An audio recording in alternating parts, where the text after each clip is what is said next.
So hi, everyone. We're back here with my friend June Agamah today, and I'm really especially excited to introduce her to you all because I've been talking about her and showing you pictures of her and telling you bits and pieces of her story. So I'm excited to talk to her, and she's going to be at the open house this weekend, possibly, but for sure her books will be there. We're praying that she can make it also, but June, why don't you say hi to everybody? Hi, hello.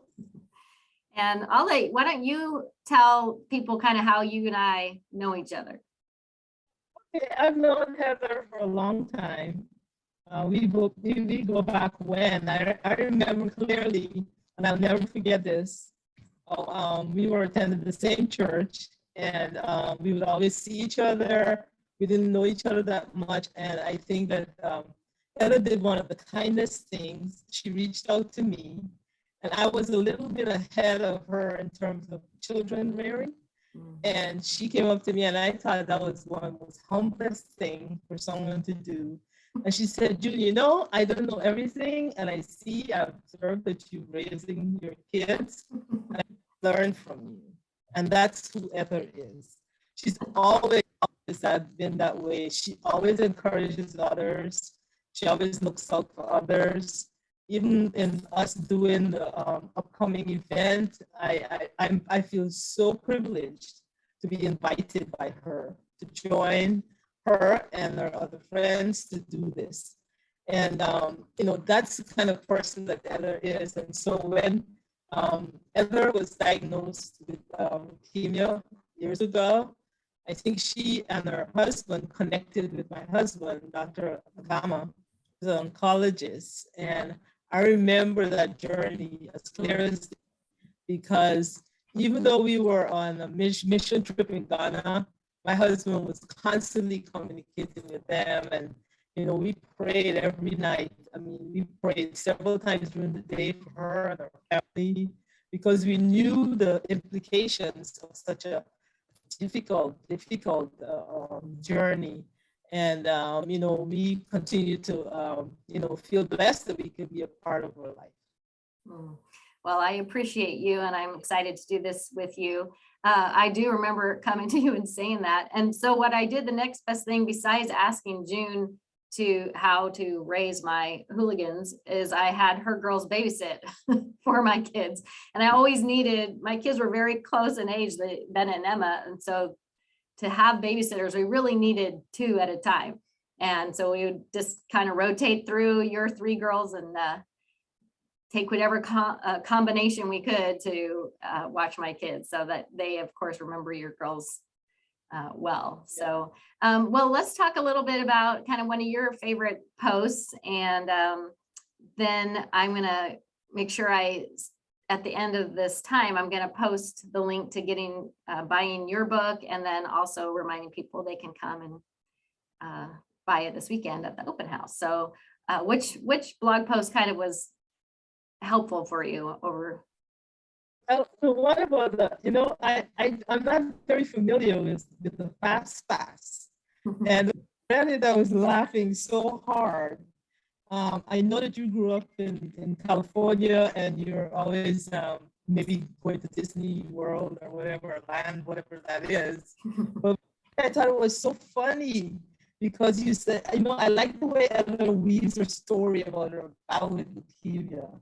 It got her through the line. She reached her final destination quickly, without distraction, without having to rest, and with extreme intimacy with God. And I thought, man, oh, brilliant. What a great imagery, because I'm a person that loves simplicity. I like when people speak in simple ways.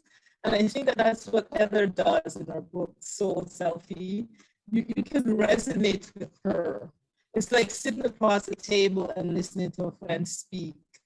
And she uses serious things and bring them down to your level. And something like with cancer, I mean, when you read it, you don't feel like you're reading about that. You feel like you're enjoying the journey with her, because she's taking you to the ups and downs and the, going below, and then you can actually feel what she's feeling. And I love that. I love which says that when we are in situations that requires us to keep our connection with God active, when prayer is how we make it every minute of the day, when we depend on the others for generosity of health and well-being in a way we never could when we were in regular line, we get stronger. I feel like what the message that she's saying is that we should stay close to God, whether we are in a regular line or in the fast lane.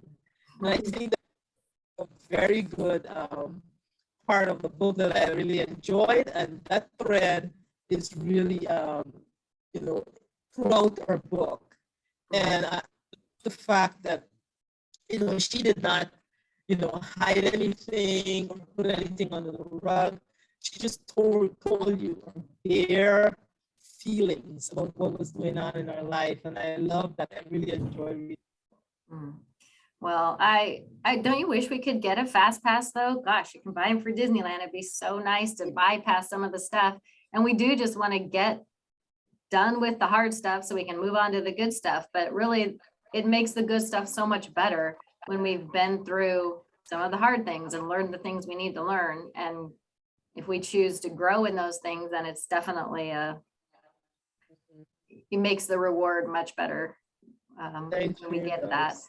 So one of the things we're going to do, I just kind of thought of this, I'm going to tell my readers or the people watching, is that we're going to wrap this little segment up, but then probably sometime in the next week or two, I'm going to bully June to come back on, and we're going to talk a little more extensively, and I'll interview her about her book so you can hear firsthand some of the stories and cool things that are happening with that. So we'll definitely be hearing from her again, but I just wanted you to meet her because she's going to have some books at at our open house on Sunday. And she's not positive if she'll be able to be there in person. She's having some health stuff going on, but she's going to try to do that. And but this way, at least you get to talk to her before that, or see her face and her sweet spirit before that.